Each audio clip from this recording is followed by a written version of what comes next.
ఈరోజు సద్దల దోశలు చేసుకుంటున్నాం అండి. 2 గ్లాసుల సద్దలకి 1 గ్లాసు మినపప్పు నైట్ నానబెట్టుకోవాలా. ఉదయం తీసుకొని ఇలా వేసుకోవాలమ్మా. ఆరోగ్యానికి చాలా మంచిది, షుగర్ వాళ్ళకి ఇంకా మంచిది.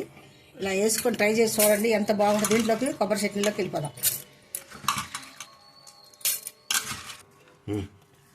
చూడండి ఎలాగొచ్చిందో, ఫిష్ చాలా బాగా వచ్చింది. చాలా మెత్తగా వచ్చిందండి పిండి, సూపర్గా వచ్చింది. సద్దలతో దోశలు చేస్తారండి, చాలా బాగుంటుంది, హెల్త్కి మంచిది. చూడండి, షుగర్ ఉన్న వాళ్ళకి మన సద్దలు జొన్నలు వాడమని చెప్తారు కదా. సద్దలు అంటే గంటలండి, చాలా బాగుంటుంది. ఇలా ట్రై చేయండి.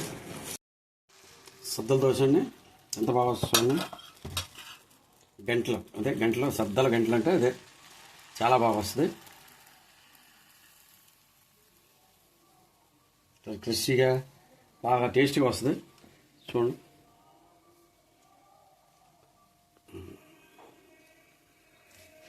ఆయిల్ ఎంత చక్కగా వస్తుందో.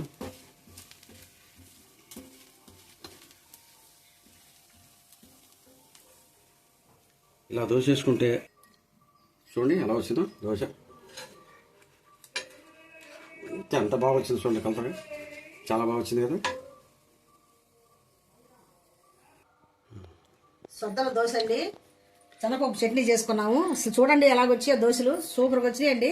ఇలా చేసుకొని మీరు కూడా ట్రై చేసి చూడండి, ఎంత బాగున్నాయో దోశలు. అబ్బా, అసలు ఈ దోశల్లో ఈ చట్నీ వేసుకొని తింటే సూపర్గా వస్తుందండి. చూడండి ఎంత కరకరలాడుతూ వస్తుందో దోశ కూడా. చూడండి అసలు ఎంత బాగుందో.